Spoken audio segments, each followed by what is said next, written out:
Hello everybody, it is Briximus Prime, back at it again for another Transformers action figure video. Today we would normally be looking at Legacy United Windblade and Evolution Shadowstriker from the Cyberverse universe, but somebody doesn't want me to. So yes, Windblade and Shadowstriker. Let's just get right on into it by starting with the packaging. And yeah, now taking a look at the packaging, right up front here, we got an image of the vehicle mode, Legacy, United, and Evolution. We got images right here of the two ladies on the side. We've also got the images for the anniversary and such right there. Authentic Transformers! Authentic Transformers, Jack, can you believe it? Here on the back of the packaging, pretty standard stuff. And Shadowstriker does feature a barcode thingy here. And now taking a look at the website here, we got a nice little image there of Shadowstriker. Says her name is Shadowstriker and that she's a combat specialist. Cyberverse, sports car alt mode, combustion blaster, launches explosive blasts that cause objects to disintegrate on impact. Shadowstriker was built for combat, and she's got tons of weapons and targeting systems. Skills, strength is 6, intelligence 6, speed is 7, firepower 9. Anyway, that is basically it for the packaging, so let's just get into the figures. And now taking a look at the accessories here for Shadowstriker. Oh my gosh. Windblade comes with her laser sword. It's not necessarily the blade that we normally see for her, but I think it's nice that it's in the transparent purple. Just would have liked for something a little closer to what we normally get, but I mean, at least she came with her sword. Shadowstriker here comes with her little gun thing here, but she also can hold it as a club or something. We can still use them as clubs! And then she's got just pieces of parts forming for the car. Or shields, I mean. She comes with a pair of shields here. Storing these bits on her is quite obvious. You literally just take the 5mm peg and you put it into any 5mm hole.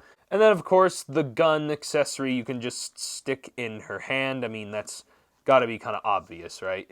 In robot mode, Windblade doesn't really have a place to store the sword when she's not using it, but just putting it in her hand is fine. I mean, she always is using it, I guess.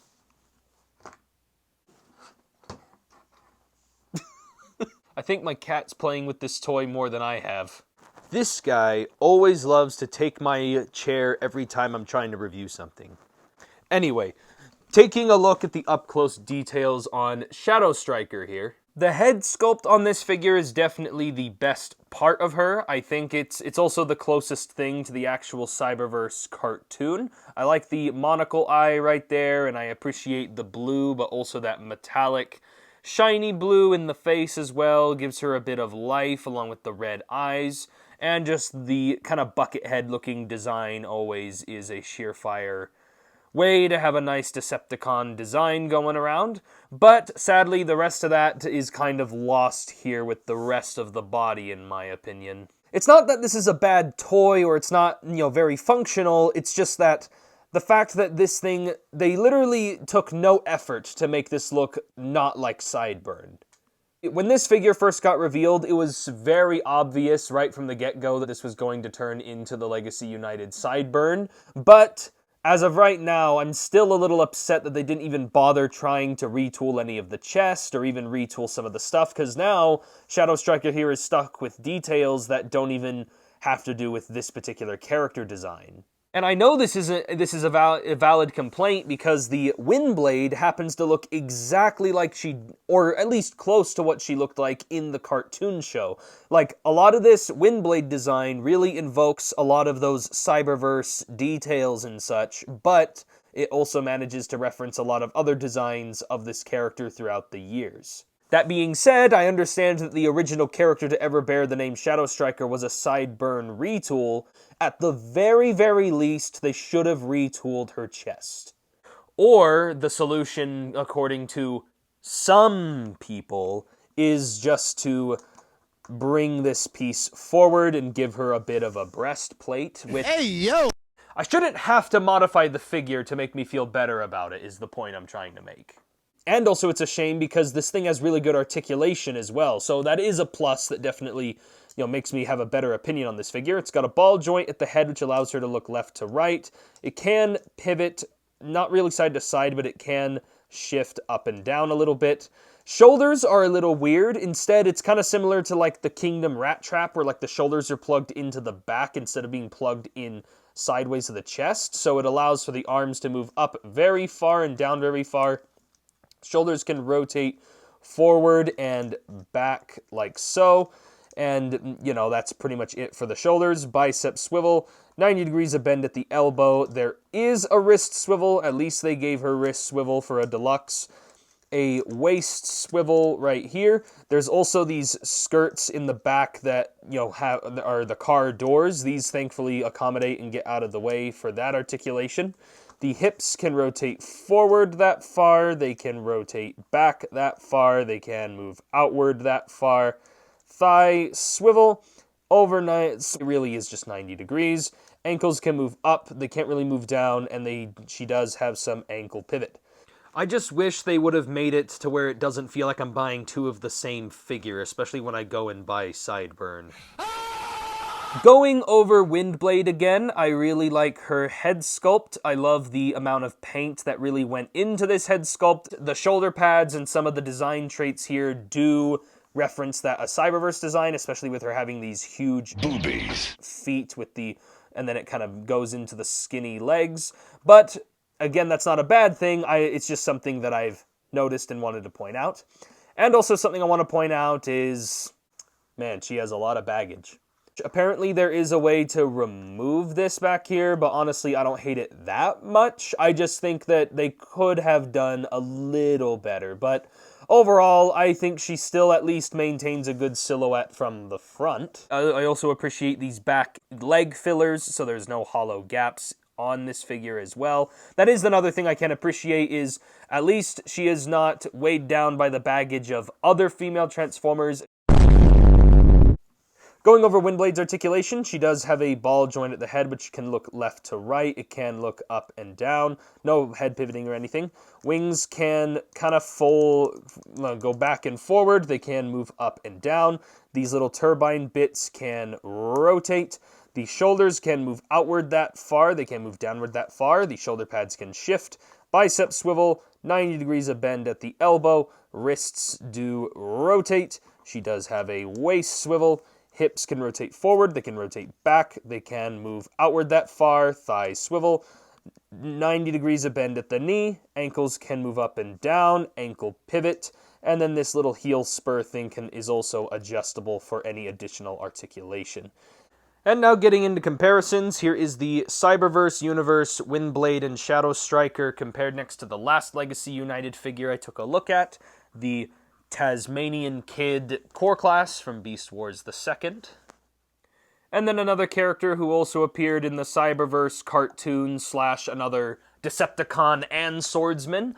Here is the Voyager Bludgeon. Even though this is comic book universe, I think this figure still blends well with these two figures as well. And now let's get into these gals' transformations.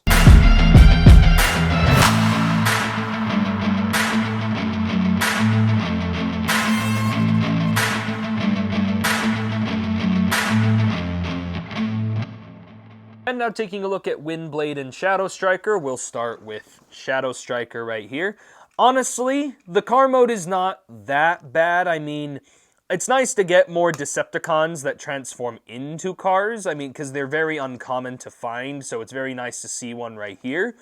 But pretty much my opinion is now reversed, but here in the car mode. As Shadowstriker, the vehicle mode is honestly kind of passable. I mean, it's not as bad as the design of the robot mode. It's just, I'm just thinking in terms of this being a retool / redesign. It should have had some more retooling, especially since the chest is now here right on the hood.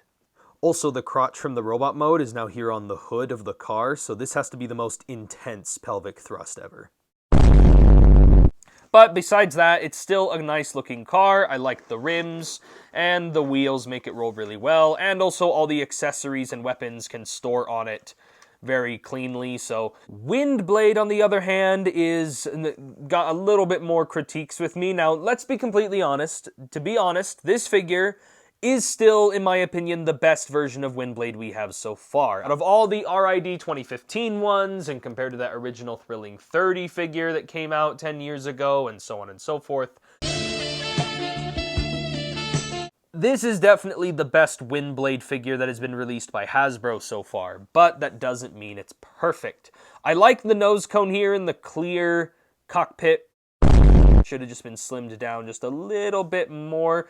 Like how these joints right here, it should have slid out just a little bit more just to kind of get a slightly more clean looking arrowhead of a jet. But again, it's not that big an issue. It's just a bit of a problem where it makes the body look really chunky and then the wings look kind of small, and so it doesn't look very aerodynamic. But honestly, I've seen a lot worse jet modes. They have this weapon storage thing here where you can store her sword in the back. And don't get me wrong, this is a cool idea, a cool way to have some weapon storage to give her some sort of, back exhaust. But this feels ultimately useless considering that she already has 5mm ports back here where you can plug blast effects in for a, afterburner exhaust. And now the sword looks dumb. For alt mode comparisons, here they are compared next to the, Tasmania Kid as shown off earlier. And yeah, this roadkill is totally in scale. And then finally, here they are compared next to Bludgeon. Anyway, that is it for the comparisons.